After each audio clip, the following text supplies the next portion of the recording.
Hello everyone, we are live on air. Welcome and thank you for signing in to this webinar, which is the state of UK retail.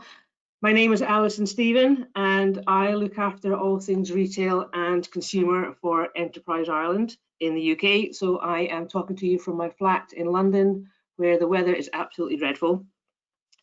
So goes without saying that UK retail has been struggling for some time.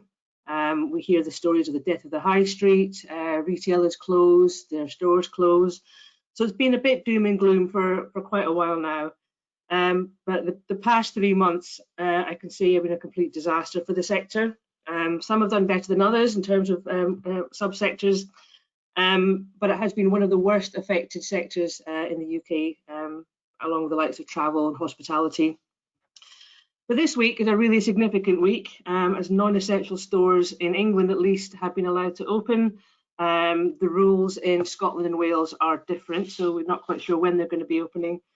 So it's really timely that we get some real insight this week.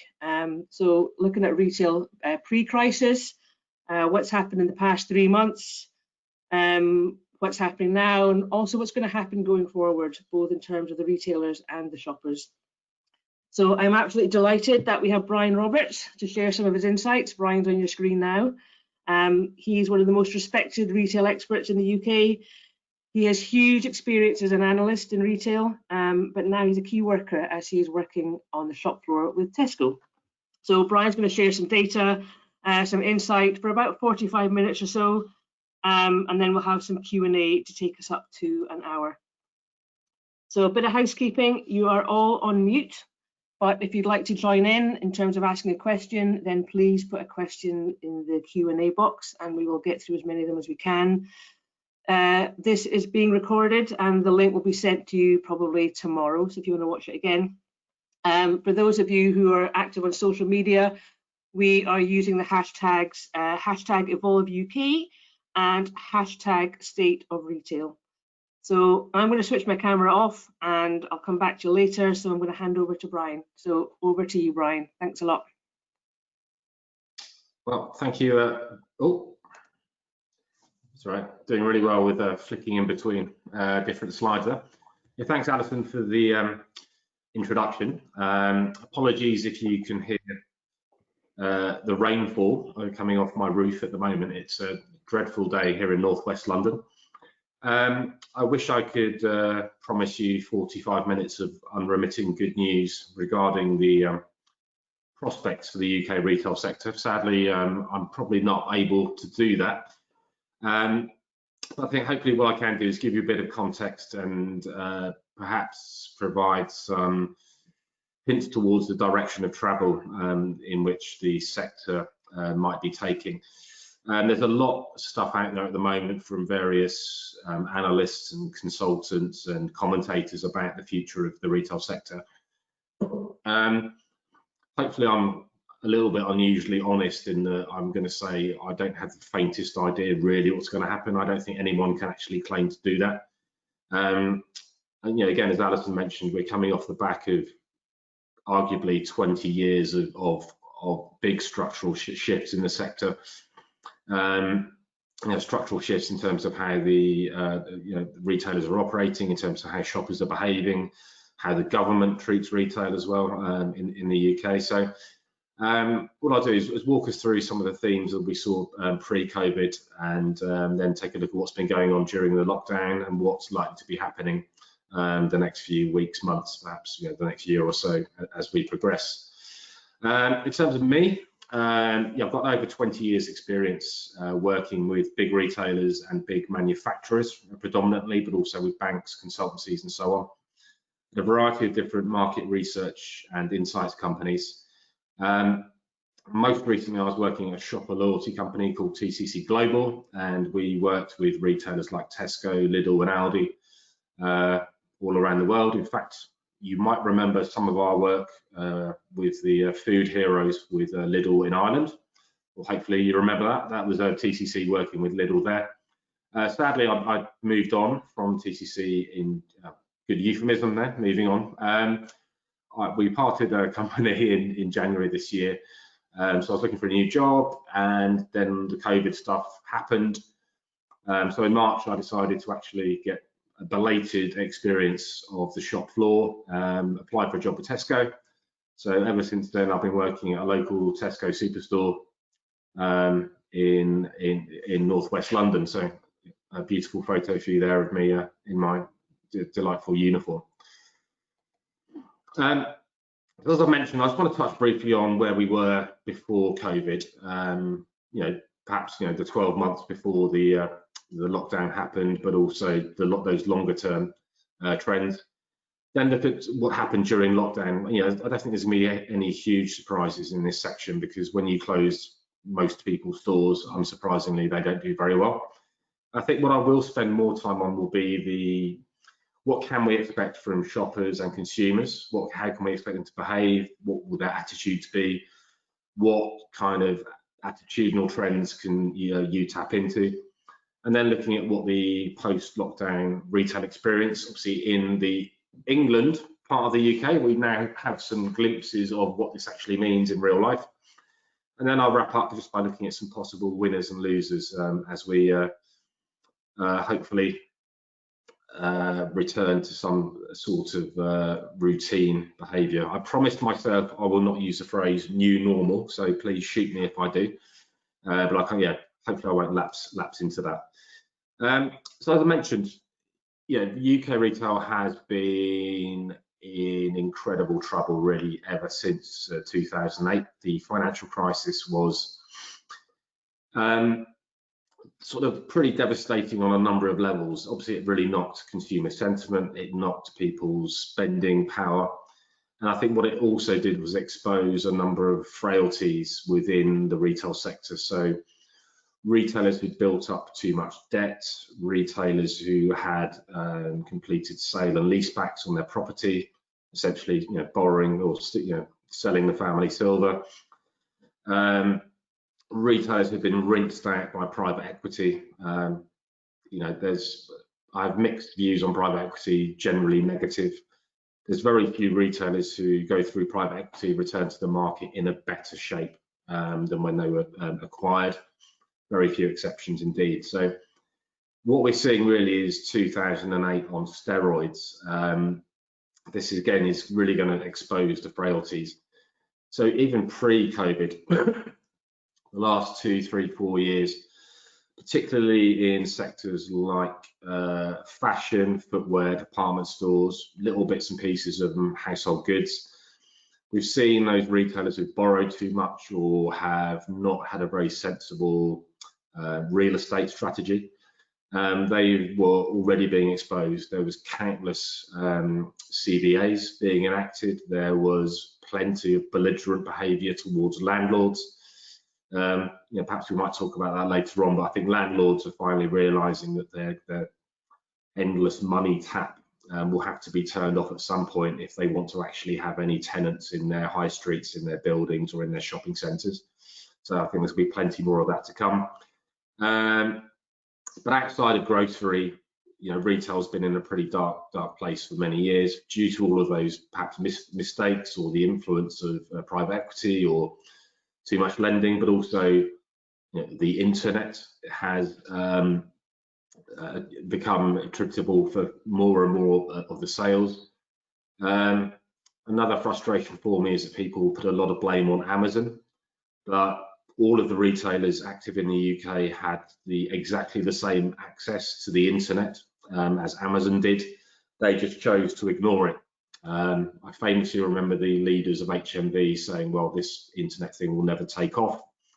So there's been lots and lots of people who put their head in the sands about online and didn't start early enough and formulate a coherent multi-channel strategy. So we can blame Amazon all we like, we can blame the internet all we like, but some of it is sadly a reflection of the fact that people just ignored the internet and ignored the huge possibility that had.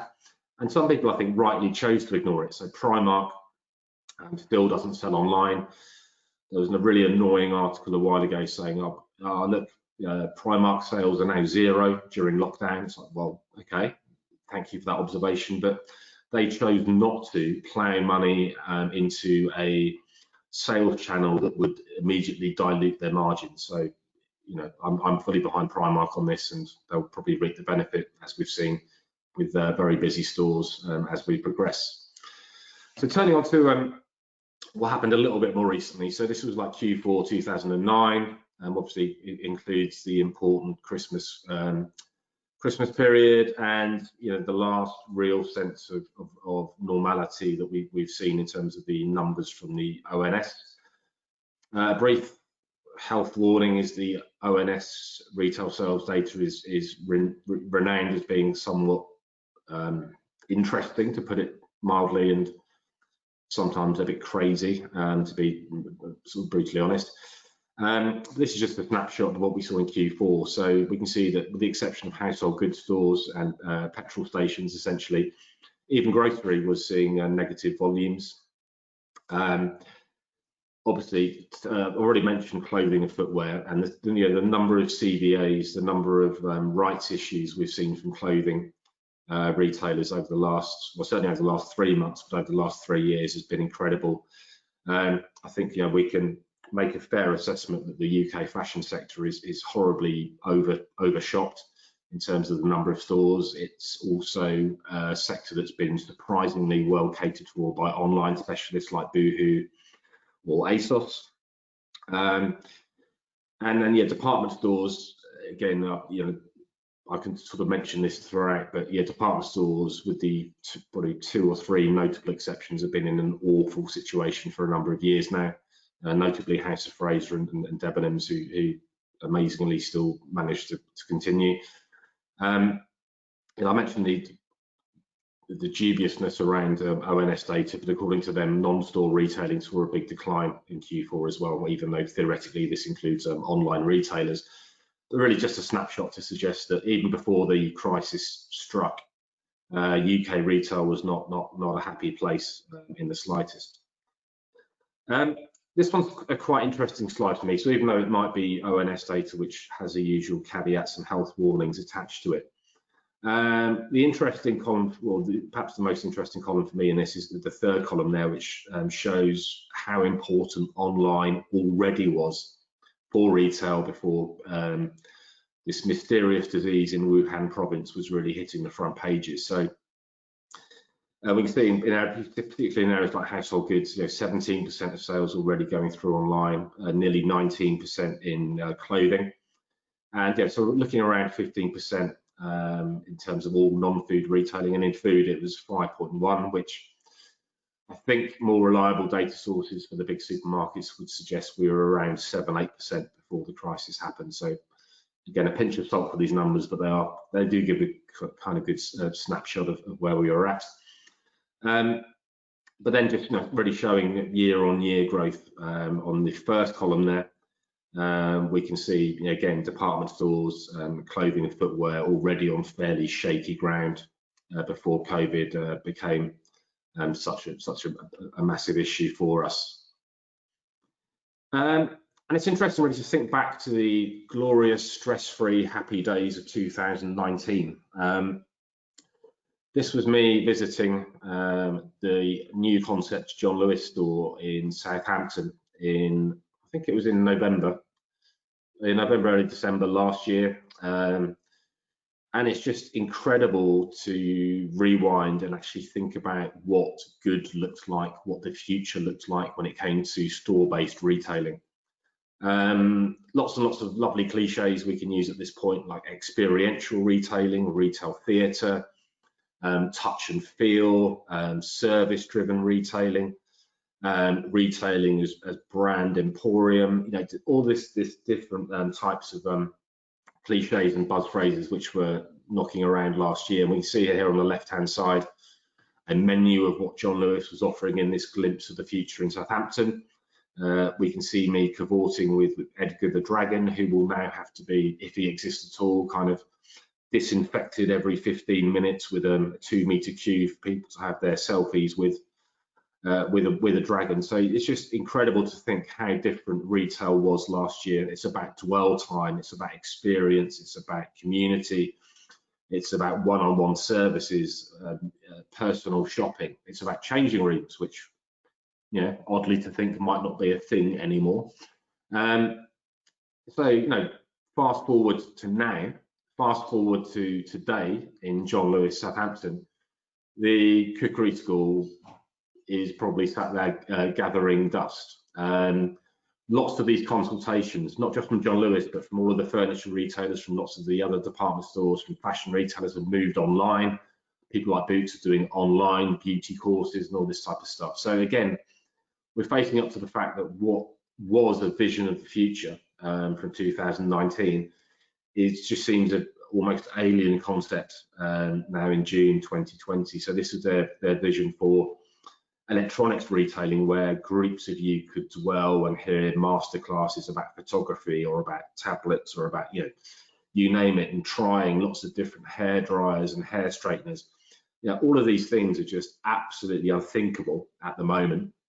And I think with COVID still knocking around for, I don't know, 18 months, the fears over a second wave, the thoughts of going to a big building to queue up to, I don't know, not try out hair straighteners, which won't be allowed, and not to touch tablets, which won't be allowed. And it's just remarkable to think how much has changed in the last year, within the last 6 months. And again, the roof of John Lewis in Southampton has a farm shop and a cafe where they'll do all of these things. They would have done all of these things for you. So thinking all the time and effort and initiative and imagination and ambition that went into this new store concept has all been absolutely blown out of the water. Which is a kind of horribly depressing thing to say, but the strategies we all had in retail 6 months ago are going to be almost irrelevant for at least the next 18 months, which I think is a huge blow for retailers. And I have huge respect for John Lewis, but also people like Primark and their new concept in Birmingham. Huge respect for retailers who imagined the future and landed it so well. But sadly, a lot of this stuff is now irrelevant, and the focus is on now fewer people going through the store as quickly as possible without interacting, interacting with as few people as possible. So it's remarkable how much has changed as a result of this obviously unforeseeable shock that's impacted the retail sector. I won't dwell too much on this because, as I've said, it's kind of a hugely predictable horror story. Again, ONS is a lot more reliable when it comes to some of the bigger picture stuff because it's all aggregated from all of the retailers they survey and get data from. So record decline in terms of volumes of nearly 20%, and if you exclude grocery, obviously this becomes even more of a horror show. Clothing, there you can see just an absolute falling off a cliff there. We'll take a look at a bit more at why, because some other sectors I think were a bit better at insulating themselves with e-commerce, but everyone was impacted by the slow start that we all had in e-commerce due to getting the distribution centres and fulfilment centres socially distanced and so on.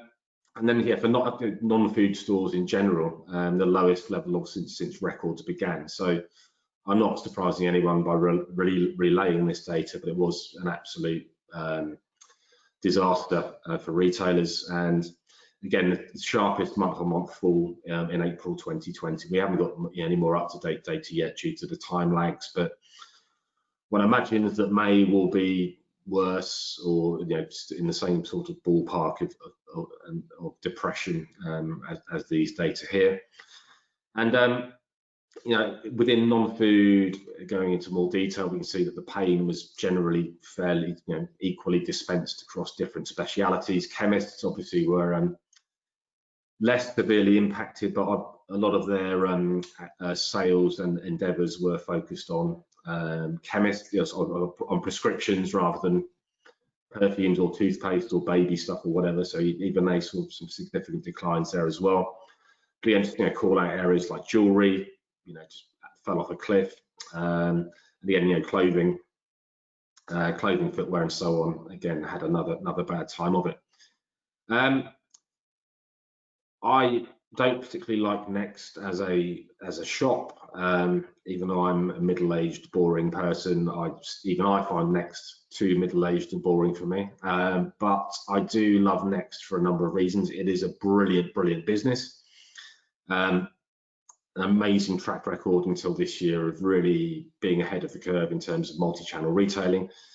And the other reason I love Next is, as an analyst, is because they are the most open and honest and provide people like me with the most eminently stealable data and slides and charts. So big thank you to Next for some of these. But the reason I've done this is because Next is such an honest and reliable reporter of performance, and they always provide the most illuminating snapshot of anything, be it weather or the impact of a royal wedding or a World Cup, whatever, on non-food retail. But this chart for me is absolutely fascinating. So we can ignore the grey bar at the bottom. This is just the money they earn from catalogue and online shoppers who use credit. The green bar we can see there is retail. So they've done a pretty good job actually over the past few years compared to M&S and other less agile competitors in the fashion sector. So yeah, held up pretty well. Obviously a little bit of a decline in March, in the week beginning, 8th of March, a massive decline in 15th of March. They've managed a little bit of trading before lockdown, and then ever since then it's been zero. Online, interestingly, held up relatively well, 15th of March, 22nd March, then disappeared altogether for a week, which doesn't sound like much, but for Next, that's quite a big chunk of business. And again, this was, I think, Next is a great responsible business as much as anything. So they went for total shutdown of their online warehouses, fulfillment centres, deliveries, and so on, until they could ensure the safety of their employees who were working in these facilities. Other non-food retailers in the UK were getting absolute pelters from the media, from the unions, from their employees for pressing ahead with online fulfillment, despite there being not enough PPE or not enough social distancing in place. So we see here the Next, I think, was responsible. It took a pause for breath. They've got the correct PPE, the correct perspex screens, the correct protocols into its online facilities, and then it started slowly coming back and back and back. So yeah, again, this is not the most recent data imaginable. We can see though that they were estimating that online at the back end of April would have been getting towards where it was prior to lockdown. So I think this is a situation, although we don't have this level of honesty from other retailers, we can imagine that other retailers would have seen a similar trajectory of going out to zero, then online coming back piece by piece by piece. As people obviously have no alternative, online was the only game in town for non-essential categories. So yeah, again, I think we can actually see this is quite a good read. That's why I've headlined this chart. Next is always a good barometer because they are very open and very reliable when it comes to the level of insight and data they reveal. This is quite a depressing chart, but they've done some very good scenario planning. So I think their best case scenario is down by a third for the full year. Their worst case is total revenue down by 40% for the full year. And they obviously spell that out quarter by quarter in the chart below. But think about Next is a brilliant retailer. It's a retailer that was built on multi-channel. The catalogue obviously evolving into Next Online. It's a very adept collaborator with other businesses in terms of what it sells through its online channel. So if this is one of Britain's best retailers, one can only imagine what the scenario planning is like for some of Britain's worst retailers. Lots and lots of people in clothing, in footwear, in general merchandise who are not a fraction as good as Next at being a retailer. So if Next worst case is -40, their best case is -30, one is dread to think what other retailers might be imagining will be happening for the rest of this year. And again, this is a slide I happily stole with pride from Next because I think there's a lot of moving parts in retail performance at the moment. So clearly everyone's going to lose a massive bunch of revenue. The flip side for many retailers on the positive front is they will be buying much less stock. Supermarkets in particular got loads of abuse for cancelling orders. which makes perfectly good business sense, but isn't a very good look from a moral or reputational point of view. Wages have gone down quite a lot thanks to the furlough scheme. That's, obviously some cash being retained by the retailers. They let the government take some of the strain. So it'll be interesting to see how many retailers actually repay that furlough money once they're out the woods. Business rates holiday for everyone, including the supermarkets, which wasn't a very popular move. And then big tax reduction as well, because obviously their revenues and profitability will be much, much lower. You can see here that cash flow is going to be incredibly negatively affected. And again, just to reiterate, this is one of Britain's best, the UK's best retailers with a hugely solid financial footing. So I think Next so far is one of relatively few retailers exposed to fashion who haven't put out a call for new money from shareholders to help shore them up over the medium term. That's kind of what's been going on over the last 3 months. We've not had any massive failures so far, but one imagines that we've had more retailers going through administration and trying to come out the other side through CVAs.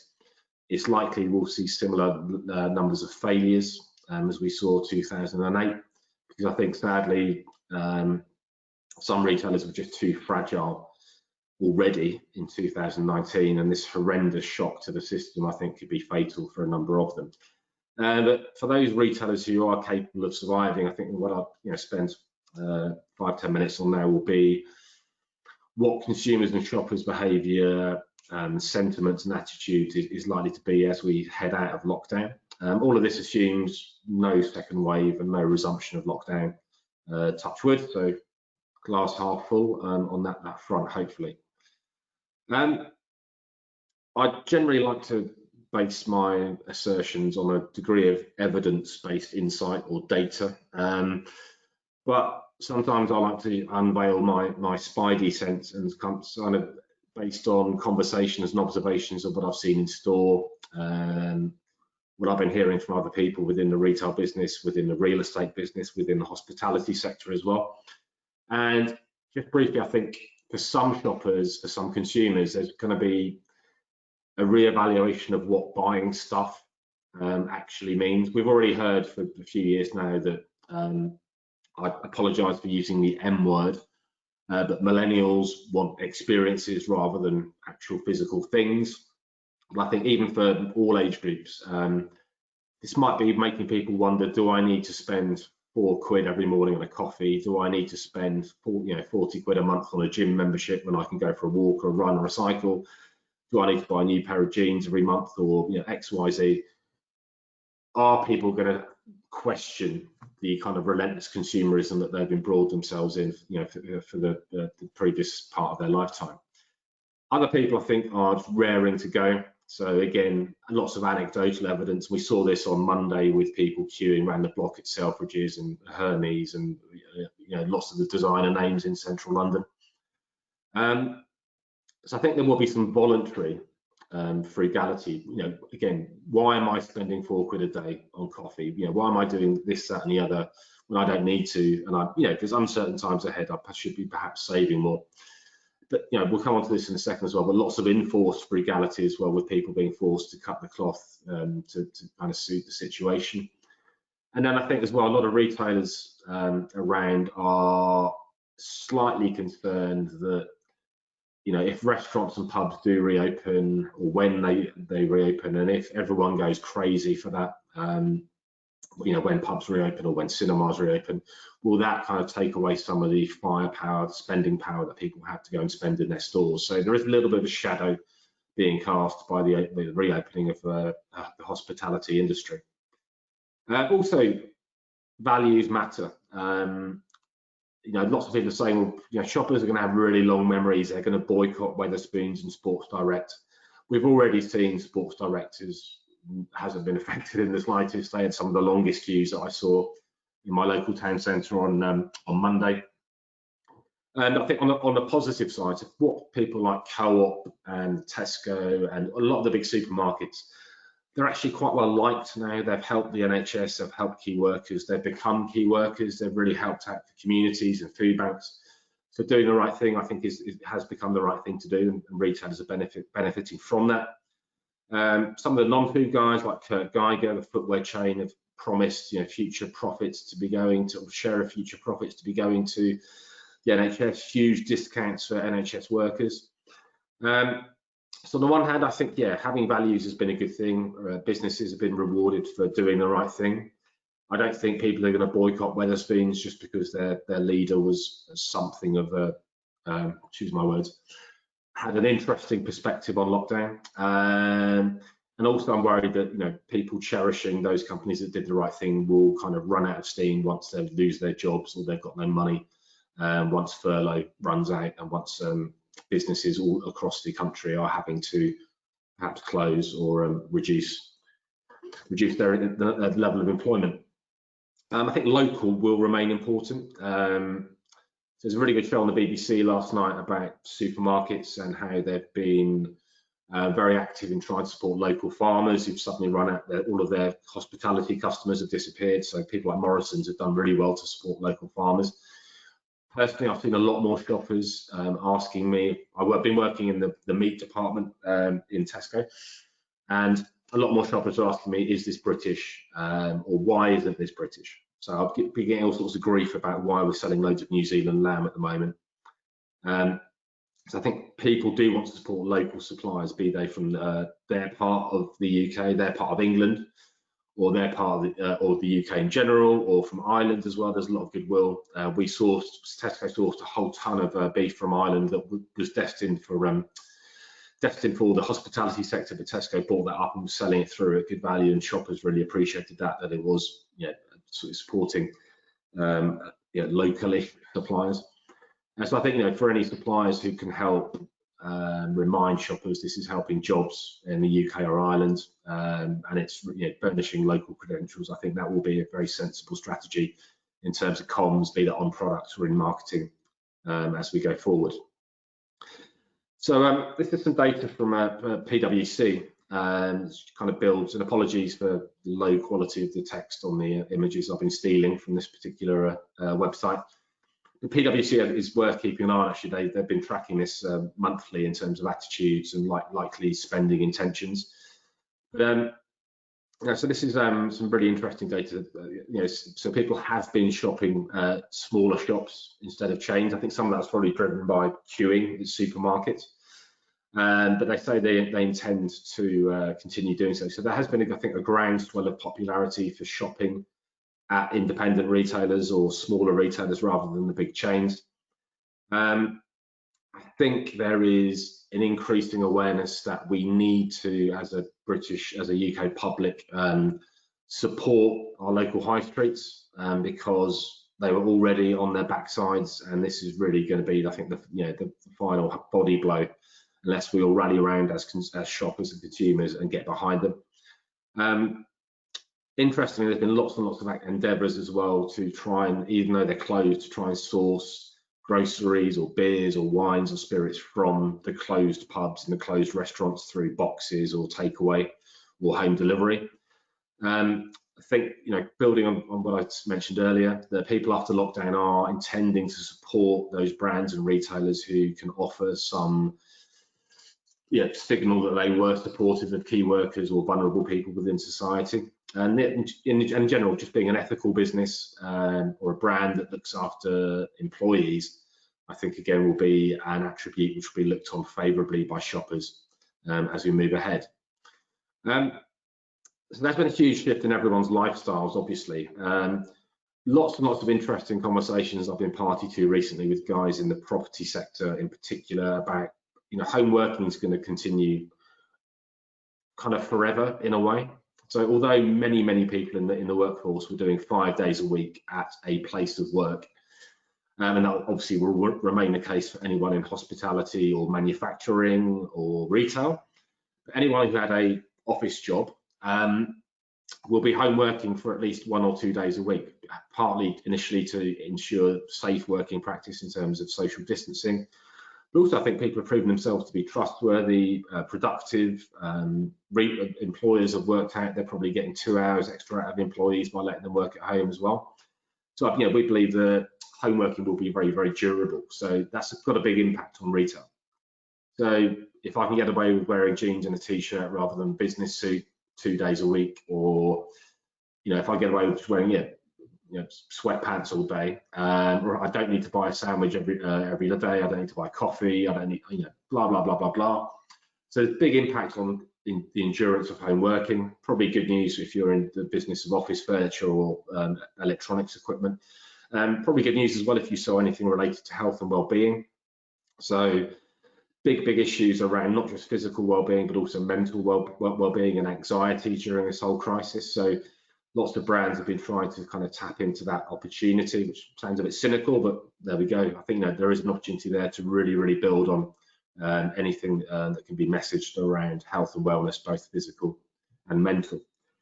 So yeah, there's some positives, there's some nice attributes and attitudes that we can think about building on, but the sad fact remains that there's been lots of people earning 80% of their income for the last 3 months.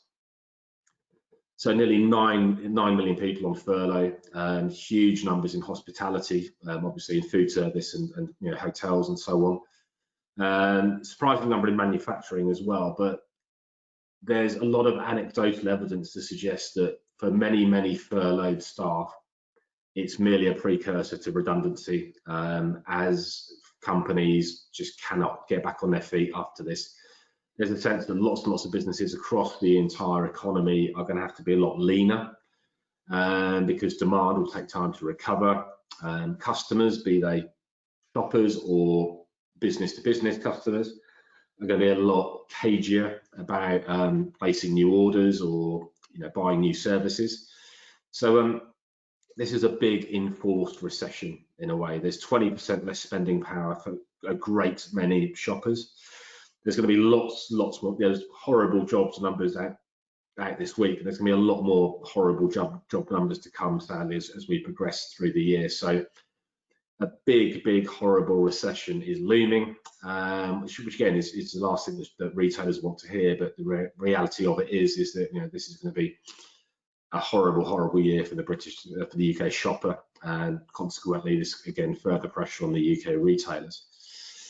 And despite all this, and this is going back to the PwC tracker they put out every month, they were firmly of the opinion that obviously consumer sentiment fell off a cliff at the start, certainly in March, and it's actually slowly improving. So we can see here there's been over a long-term point of view, we can see going back to 2008, which was at an all-time low in terms of consumer sentiment. Other big shocks, not surprisingly, in late 2011. Other sort of blips upwards and downwards, but again, a massive drop. But their assertion, based on their surveys and their research, is that in the UK, the balance of opinion is that it is improving, although a big chunk of people are still responding that they are going to be somewhat worse off over the next 12 months. And just looking at it in more detail, there's actually been quite a big chunk of people who haven't been affected. So in terms of percentage, so some people have actually been able to, been actually saving more. And again, I think there's a lot of people who aren't spending money on train fares, tube fares, bus fares, coffees, expensive lunches, beers after work, who are putting that money into reserve. They're spending a lot less because they're spending at retail rather than out in hospitality, and that they're staying in one place. 40% not affected at all, but again, there's another big chunk who've lost some or all of their income, or others who are suffering a little bit and are making cutbacks. Red for since lockdown, the orange for the next 12 months. So quite a big chunk of people saying there should be no impact over the next 12 months. And also, some people are looking to save more money. So overall, this is a patchy picture, but I think one of the key things here is that people might be looking, well, they're certainly looking to save on shopping. They're perhaps looking to postpone anything expensive. Although what we've heard from Dixon's Carphone since they reopened is a huge surge in demand on fridges, freezers, big TVs, and so on as well. So I think there's generally a mixed picture, but my sense would be is that there's going to be a lot more caution And a lot of respondents to this survey haven't lost their job yet, which I know is a depressing thing to say, but a lot of sentiment is there that, I'm okay at the moment, but I think people are really underestimating just how severe the impact on joblessness will be over the next forthcoming weeks. Looking at stores in greater detail now, I think that there is a lot of misgivings around, and based on my limited sample size of one, in terms of I'm one person and I went to one place, the high street seemed a lot busier than the shopping centres.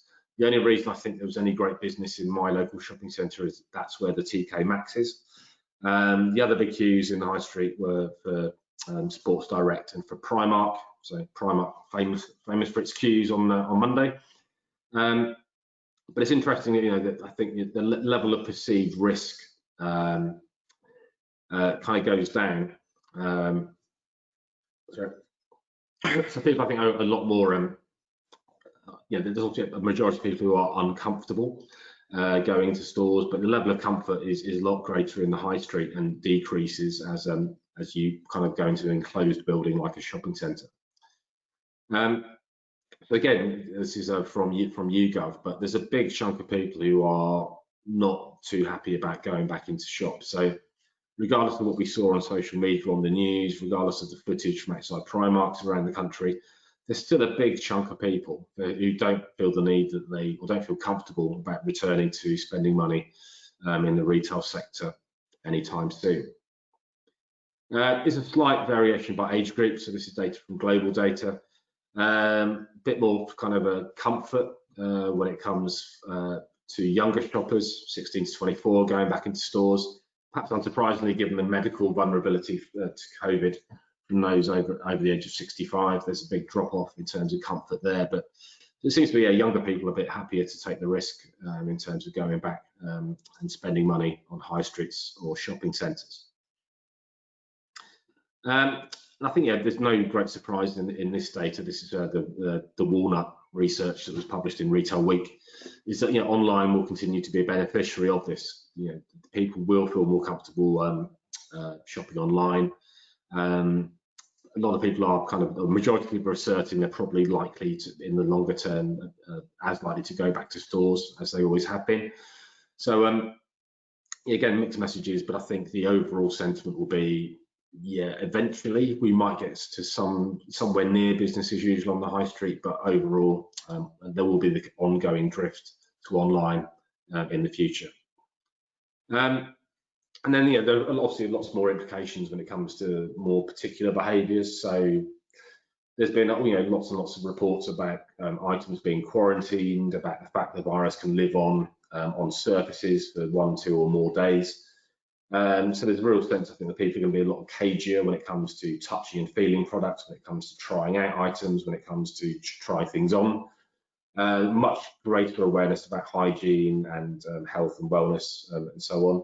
So again, that bottom of the number, 64% of UK consumers are planning to do fewer shopping trips and perhaps do more while they're out of the house and in a retail park, in a shopping centre or on a high street. And just more of Ernst & Young data here as well is that priorities have really changed. So 12 months ago, there was a lot more positive sentiment or emphasis placed on factors like organic, sustainable, personalisation, the real luxury end of the market, and now it's a lot more functional and basic. It's like, do you have the stuff, Mr. Shopkeeper? I think people are obviously had their fingers burnt with the supermarkets and the panic buying. Price is likely to become a lot more important as well. And again, if there's a huge chunk of people who've lost their jobs, that goes without saying. Just coming back to my earlier point, anything around health and wellness, suddenly been really, unsurprisingly, been heavily prioritised by UK shoppers. So there is a kind of, what we saw in lockdown was people stockpiling, people attempt to try and keep calm and carry on, if you like, as well. But when it comes to what people are going to be doing in the future, people are, there's a big chunk of people there who want to remain frugal, and there's slightly higher percentage of people who are looking to return to normal. So there is a bit of sense of boredom. We want to go shopping, we want to go to the pub, we want to go to the cinema, But again, there is quite a bit of caginess as well from a personal safety point of view in terms of doing so. So I think I won't dwell too much on this, because partly I'm running out of time, but partly I think you would have heard and seen and read a lot about this anyway. But just interesting to see that this is what BICESTER Village, the big designer act that we're proposing a few days ago when it comes to what good will look like when it comes to visiting BICESTER Village. So temperature checking, 2-meter distancing, digital this, that and the other, contactless payments, virtual queuing. This was the reality. So there's been calls from local politicians and from, again, unions for BICESTER to be closed down because they absolutely failed to deliver on their assurances about social distancing. My point of view on these types of things is generally it's not the shopping centre or the shop that's responsible for this, it's the members of the public who aren't the brightest sometimes. Certainly, again, based on my personal experience in the store over the last couple of weeks, people have kind of given up on social distancing. Also, there's a kind of a perception, I think, that if you're wearing a mask, you're somehow bulletproof. But again, this types of scenes are, I don't know, perhaps encouraging on the one hand. If you're one of these retailers, there's lots of people willing to come. But from a public safety point of view and from a reputational point of view, if you're a retailer or you're running a shopping centre or somewhere like this, again, not so good. I won't dwell on this one. So yeah, I'm aware that I'm coming across as the angel of death or the grim reaper to some extent, but sadly that's kind of where I'm at the moment. And what we've seen from Germany, Spain, other European markets is it's taken 2 weeks after lockdown to reach only half of footfall that we saw in the same sort of month in 2019. So it's going to be a slow burn, this recovery. So put to one side the photos I've just shown you of BICESTER, put to one side the photos of the queues outside Primark. Think about half the number of people that we would have seen on any average day in 2019. And that's after 2 weeks of the stores being reopened. What I've heard from retailers as well is that many fewer shoppers, obviously due to the distancing. But in most stores, even though there's been many fewer shoppers, the conversion rates have been through the roof. So people are on a mission. They know what they want. They go and buy it, and they go. So there's none of this browsing and mooching around the shops just in case people find something they want. And again, what we've seen so far is it's mainly been value-driven fascias like Primark, who've seen their biggest queues so far. Again, going ahead, there's things that I don't know. There's many things, lots and lots of things I don't know, as you may have noticed by now. There's some collectively we don't know. So there's talk of will there be any stimulus packages from the government, like vouchers or a VAT cut? We don't know. We don't know what the weather's like. I'm personally looking at my window going nowhere near the high street until this stops. And longer term, that is going to be a big issue. And we also don't know yet if it will be 1 or 2 meters. My assumption will be they will decrease to 1 meter to keep the pubs and restaurants happy. Then they'll have to decrease it to 1 meter, otherwise the shops will kick off and the BRC will kick off. So expect that to happen soon. So in terms of what I'm expecting in terms of categories, it will be more of the same. Grocery good, home improvement good, health and well-being good. And as we move through the kind of different retail categories, we start getting into negative territory for fashion, for jewelry, for technology, and so on. So all the guys on the left will continue, I think, to do pretty well as we progress through 2020. Again, assuming there's no second wave, assuming there's no big changes in policy.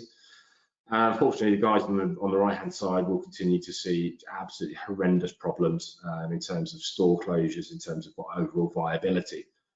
So again, apologies for the being morbid and not at all cheerful, but that's where we are at the moment, and that's me done. So hopefully we can now, if you've had any questions, I might be hopefully informed of that fact. Great, thank you so much, Brian. That was incredibly detailed, also incredibly honest. So there's no sugarcoating in that. So we are where we are. Couple of observations. So if I was an Irish brand or a company selling to UK retail or UK consumers, what I'm getting out of this is brands have got to have real integrity and offer real value. And again, it's the old chestnut, but that whole online piece is becoming more and more important. So that would be my kind of key takeaways without having any time to reflect. A couple of questions have come in. So let me just open up the questions box and I will read them out. If I can work the tech, hold on one second. Bear with me. Okay, a couple of questions. I won't name names who's asked what. Are retailers missing an opportunity to better integrate in-store and online for better shopper engagement and sales conversion? Yeah, I mean, arguably they've been missing that opportunity for quite some time. I think what's going to be interesting for me is that I think as I started with, you know, all of the buzzwords from last year, experiential, personalised service, theatre, that's off the agenda. So I think a lot of that service-driven stuff will by necessity have to go online. So, you know, I'm not picking on John Lewis, they're just an example I used earlier, but you know, they were doing so well with their personal shopping service. Great for the customer, very good economically for John Lewis, but it ain't gonna happen for the foreseeable future. So what can they do to bring that level of personal service or tailoring or personalization to the online space? On the flip side, how can we digitize what was happening in stores through human beings? Because, you know, again, although touchscreens are difficult or problematic at the moment, yeah, there's got to be a way, I think, that we can perhaps use people's mobile phones, their smartphones, as a kind of a cipher for would have been human beings in store. You know, how can we integrate people's smartphones as a way of navigating the store or shopping the store better? So yeah, I think digital integration is a big opportunity because human interaction is currently where it was seen last year as absolute gold dust for a retailer, for a brand. Now it's seen as the worst possible thing that can happen. And if it has to happen, it has to be from 2 meters or behind a plastic screen. So yeah, digital is important. And I think what we've seen in grocery, I know no one here is really interested in grocery, but yeah, the supermarket's really ramping up the ability to use smartphones and check out smartphones as a kind of sat nav through the store experience. So yeah, hopefully a lot more of that to come because digital needs to be used more in store and experiences need to be moved out of the store into online to really help convert people into online buyers as well as browsers. Okay. Just to follow up on that, there was a tweet that I read a couple of days ago from the CEO of AO.com, and he's been talking to some brands that he works with. He said the direction of travel for consumers is undeniably online. COVID has accelerated that transition 5 years into 5 weeks. So I think that tells its own story. Okay, one more question I think we have. If you have got any questions, then fire them in now, and we'll try and get through them. But there's one other has come through. So 2 others have come through. Okay, 3 others have come through. Is there any analysis on the impact of the level of returns that businesses have experienced during the first week? Assumption is that there was a backlog from the lockdown, and there must be a further cash impact. Anything? Yeah. So I mean, returns has always been a massive issue for, of course, this is Dave Bratton and Freeman's catalogue, and I think the fact that a number of retailers, fashion retailers in particular, have kind of been painted into a corner because lots of their competitors are doing free delivery, free returns, which arguably is not viable in the slightest, short term or long term. So yeah, I think the fact that everyone got shifted online if you wanted to buy fashion or footwear would have been disastrous. I think I've not seen any data personally, so I think no one's really published any yet. The data and the conversations I've had previously with online retailers is that free returns have to stop, and that my sense will be that during lockdown this will have become a very big problem for a number of online retailers because the level of returns and particularly free in a delivery system that was already stretched to breaking point would have been quite catastrophic. So like home delivery in general, I think home delivery and returns will have to have a cost attached to them, otherwise simply put, consumers will continue to take the mickey. Yeah. Okay, thank you for that. Another question. If you can answer this, then you're a genius. How long do you think it will be until retail returns to pre-COVID sales, if ever? Probably in-store never. I think it's going to take, it's real finger in the air, pulling a number out of my hat territory here, but as things as they are, with no second wave, with a bit of it, stimulus, 18 months, because I think the big worry for me at the moment is joblessness, is reduced spending power, and the biggest influence on consumer sentiment is unemployment. If you lose your job, or if someone you know loses their job, that just makes you instantly cautious. And given that's going to be happening like wildfire as soon as furloughing runs out, people have less money to spend, sentiment will go through the floor. So I think it's going to be at least 18 months before we're anything like normality when it comes to revenues being spent within the retail sector. Okay, well, I'll come back to you then and see what's happened. Next one, in food retail, everyone is talking about online shopping. However, 85 to 90% of all sales come via in-store. Why do retailers not put more focus from a technology perspective on what happens in the physical store? This is where they will get their greatest return, and that is from a tech vendor, surprisingly enough. Yeah, I think I've been working in grocery, directly and indirectly now for 15 years, and a lot of the tech stuff I've seen deployed in stores hasn't lasted very long, particularly from a shopper-facing point of view. I think we might have seen a step change in the last 3 months with a lot more people adopting scan as you shop, be that through smartphone or through the little, what they're called, handguns, or someone let me know what the correct term is, please, after this. And yeah, I mean, a lot of the tech I've seen, the innovation that's gone into stores has been slightly gimmicky, has been, I think, vendor-led rather than shopper-led. So why self-scan has gone through the roof is because it has a real tangible shopper benefit. At the moment, it's quicker and it has touch points from a shopper point of view. Whereas some of the stuff I've seen in stores recently, like digital holographic signage or tunnel scanners or more giant touchscreens, have kind of been very pretty to look at and slightly diverting, but with no tangible benefit in terms of time or money or convenience from a shopper perspective. But yeah, there's some great tech out there, and anything that makes the trip, it gives a shopping trip anywhere, grocery or anywhere at the moment, and probably for the foreseeable future, less friction, both metaphorical and physical, then so much the better. Okay, thank you. This is a follow-up, which you kind of answered a bit. Really impressed with your decision to do a stint working on the shop floor, Brian. Technology-wise, what is the one thing you would like to have available to you in that position? 1,000,000% the answer to that would be, when I'm going around doing reductions, for example, it would be great to have technology that colleagues in other stores have, which is basically a GPS sat-nav that tells me where to go. So at the moment, when I'm doing reductions, I've got a PDA that says, go and look at the chicken drumsticks, and off I go. Actually, that's a really bad example because they're very easy to find, but when it says go and find the crumbed ham 12-pack, it would be nice to be given, some laser guided directions. So anything that just makes navigating down to the SKU level simpler and easier would be an absolute godsend.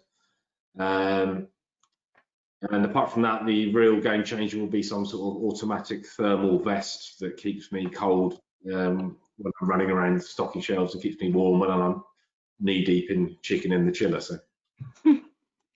Okay, well, I'm sure we've got some Irish suppliers can help you out with anything that you need, so I'll keep you posted. I think we're coming up to 1 o'clock, so that's the hour. First of all, a massive thank you to Brian. That was incredibly useful, interesting, even entertaining. So thank you so much for that. Okay. Thank you to everybody who has signed in and attended. We've had a good level of attendance. Thank you for your questions. For the EI clients out there, please do get in touch if there's anything we can help you with.